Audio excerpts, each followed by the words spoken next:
Falando de alimentação, uma coisa que eu vi muito no seu site é que mexe muito com tireoide, inclusive, que é uma doença também que a gente está vendo aumentar cada dia mais, falando de soja. Então, a soja tem um problema de conter substâncias que interferem com a função da glândula tireoide, interferem com a função hormonal em geral, e justamente essas substâncias são os fitohormônios tão maravilhosamente difundidos como saudáveis.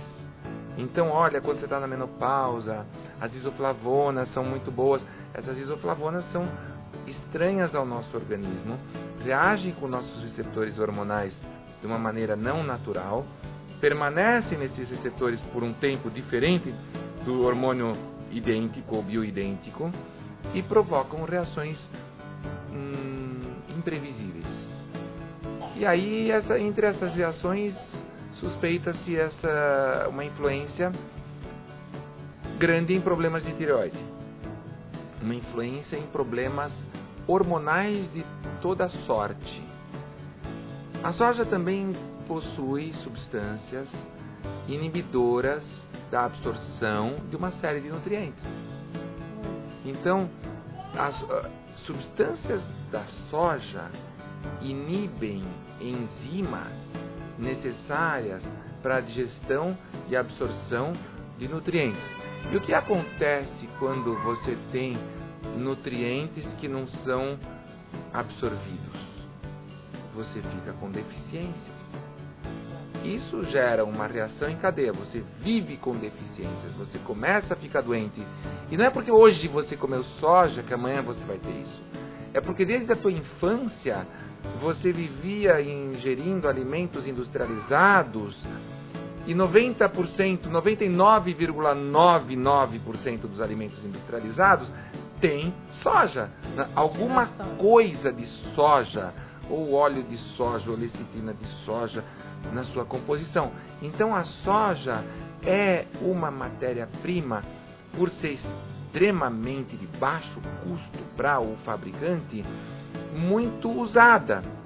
E por ser tão usada e tão universal, é importante se difundir aos formadores de opinião, que somos nós, os profissionais de saúde, através de congressos, através de publicações, que soja é a solução para os nossos problemas.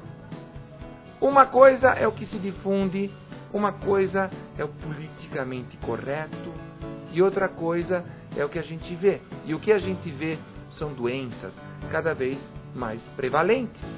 Doenças que antes eram cada vez mais raras, agora são cada vez mais frequentes. Podemos falar até de certas doenças autoimunes, porque quando você não digere bem uma substância, porque faltou enzima para digerir parte desse alimento, você pode digerir o alimento numa parte maior.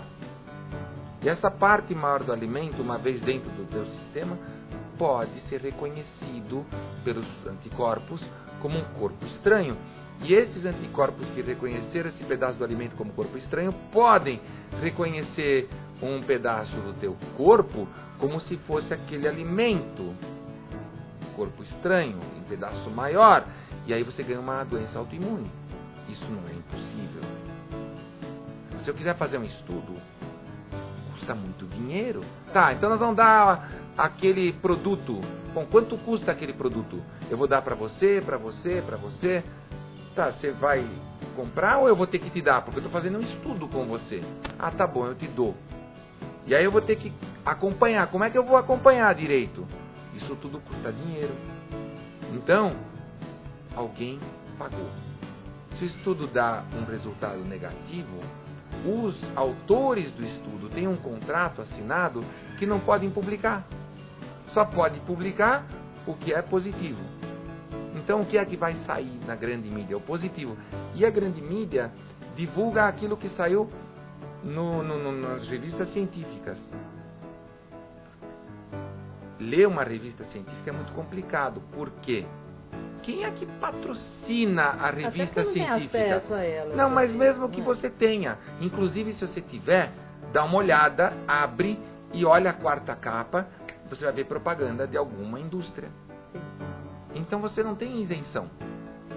Então você pode ter um estudo bom, realizado por cientistas bons, que tem um resultado muito importante, só que a quem interessa? A ninguém. E o que vai acontecer?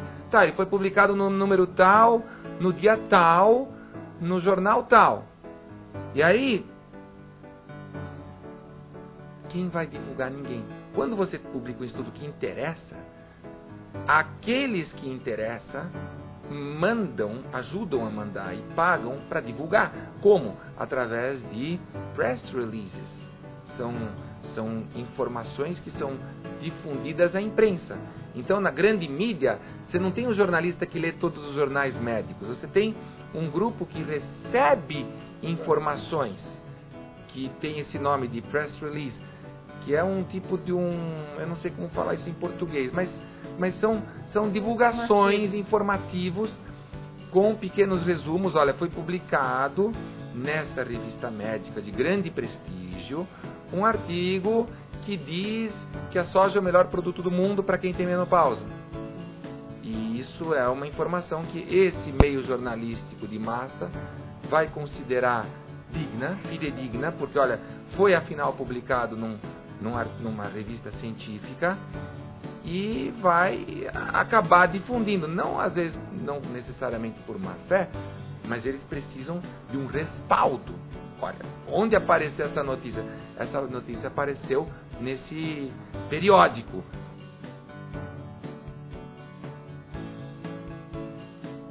Óleos vegetais têm um grande problema que se oxidam muito rápido. Então os óleos vegetais, no seu estado puro, devem ter sido parte da grande magia de curar, entre aspas, que existia antes da indústria, né? Então, óleos com que trabalhavam as pessoas que tentavam qualquer ação de saúde, com óleos e gorduras, né? Extraídos de plantas ou de animais.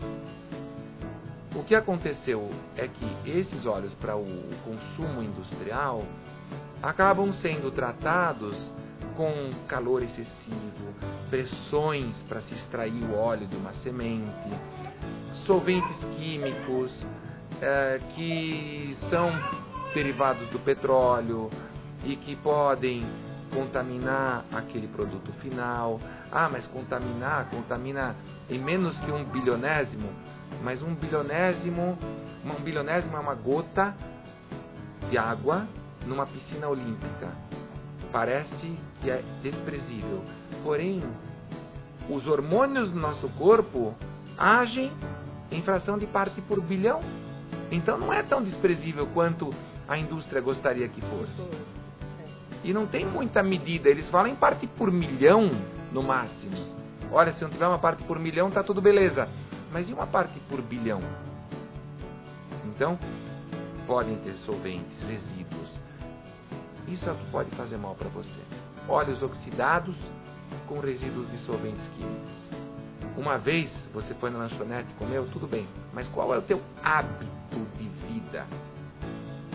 Se o teu hábito é comer isso em casa, todo dia, ou pior, se o teu hábito é comer fora, sem pensar em nada disso, você pode comprometer a saúde.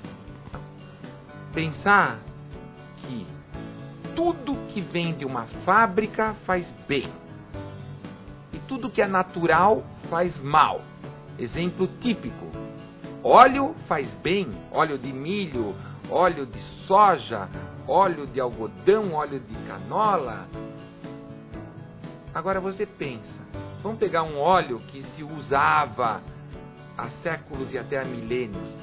O óleo de oliva. Que a gente aqui fala azeite de oliva. Mas é um óleo vegetal. Se você pegar uma azeitona na tua mão e espremer essa azeitona, faz isso agora em casa. Você vai ver que na tua mão fica o óleo. Já está aqui o óleo de oliva. Tá? Aí você pode pegar uma pedra para prensar isso a frio. E a frio quer dizer sem adição de temperaturas. E com o cuidado de esse processo de espremer não esquentar muito aquele óleo. e obter algum óleo dessas azeitonas. E esse óleo tirado com esse tipo de cuidado vai receber uma certificação internacional chamado extra virgem. Pega milho em casa e põe na mão e faz isso que você tentou fazer com a azeitona. Espreme bem, vê se sai algum óleo. Não sai. Precisa usar prensas muito fortes, altas pressões, altas temperaturas e solventes químicos. Claro que aí qualquer benefício acaba. O que sobra? A manteiga. Por quê? Porque a manteiga, a manteiga é natural, assim como o azeite de oliva. Lembra que eu falei, a indústria faz a gente pensar que o bom é o que vem da fábrica, o mal é o natural. Então manteiga é palavrão. Se falar banha, então, meu Deus do céu, aí é tabu você falar em banha. Mas o que acontece? Aquela gordura que é saturada, né? Gordura saturada não faz mal para o coração, que a gente ouviu falar, a gente ouve isso ser repetido. Engraçado que até hoje não tem nenhuma prova falando isso. Não tem. Peça uma prova escrita. Quais são os estudos científicos que provaram que gordura saturada faz mal ao coração? O que você vai receber de resposta honesta é que isso é uma hipótese. Se é uma hipótese é porque nunca foi provado. Desde a década de 1950, isso mudou. Gordura faz mal. Quem faz bem é o óleo vegetal. Então começou o óleo de milho, o óleo disso, e se colocou que o coração vai acabar. Porque você vai agora ter doenças do coração. Está vendo quantos ataques cardíacos estão acontecendo? Tá bom. Então agora, na realidade, todo mundo começou a cortar a gordura da carne. Cortar o ovo, porque o ovo tem aquela gema que é cheia de gordura saturada, tem colesterol. Então se cortou o ovo e tudo mais que é natural e que contém naturalmente, como o nosso organismo também contém colesterol, gordura. Não, então isso não é bom. Bom é aquele outro óleo. Muito bem, vai melhorar o coração. Só que passaram-se as décadas. Hoje ninguém mais come a carne com gordura, infelizmente. Hoje pouca gente vai lá e come manteiga bastante. Come mais margarina, óleo. Hoje as pessoas compram os produtos industrializados já prontos, desnatados, light, diet, etc. Com baixos teores de gordura, semi-desnatado. Então mudou-se a alimentação, mudou-se o comportamento. E o que nós temos? A estatística mostra que as doenças do coração estão aumentando. Assim também o câncer. Então alguma coisa nesse sistema tão bonitinho, tão politicamente correto, não pode estar certa. A gente vive hoje numa medicina pelo medo e não pela lógica. Então, olha, se você comer muita manteiga, você pode morrer do coração. Se você comer a margarina, tem uma série de autoridades médicas que dizem que é bom. Então, assim, existe uma preguiça de pensar, de questionar, um sistema de ensino que fomenta uma ignorância cada vez maior, porque o importante é você agradar o professor. Você aprender desde o começo, se você tirar uma nota boa, basta saber o que o professor quer que você responda. Na hora de fazer o Enem também, porque o Enem é redação. Se a tua redação for politicamente correta, a tua nota vai ser maior. Então isso é uma maneira de você desensinar. E tudo isso para justificar a minha opinião baseada no que eu leio, de que nós devemos olhar para o outro lado, o lado que a manteiga, sim, pode, e na minha opinião é uma solução muito mais saudável que eu dou para minha família do que uma margarina. Porque uma margarina, um óleo alterado pelos processos industriais, é uma substância, uma molécula que não vai se encontrar na natureza. Você não vai encontrar aquela substância daquela margarina maravilhosa que custa caro e tudo mais, na natureza em lugar nenhum. Então você não encontra na natureza como você quer que ela seja incorporada direito na tua natureza. Dentro disso que o senhor está falando, também existe uma coisa chamada alimento industrializado, que a gente, quando fala assim, mas está dentro dos padrões, aqueles aditivos químicos que constam no alimento industrializado, está dentro dos padrões que não fazem mal à saúde. Só que esses padrões que não fazem mal à saúde é uma lei de 1965.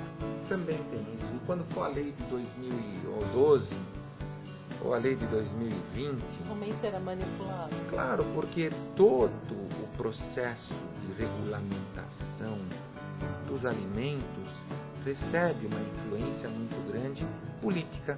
O que estamos aqui falando são apenas questionamentos ao sistema como nós o vemos atualmente, apontando o que pode estar errado e apontando o que pode estar certo, mas que é falado e divulgado como errado.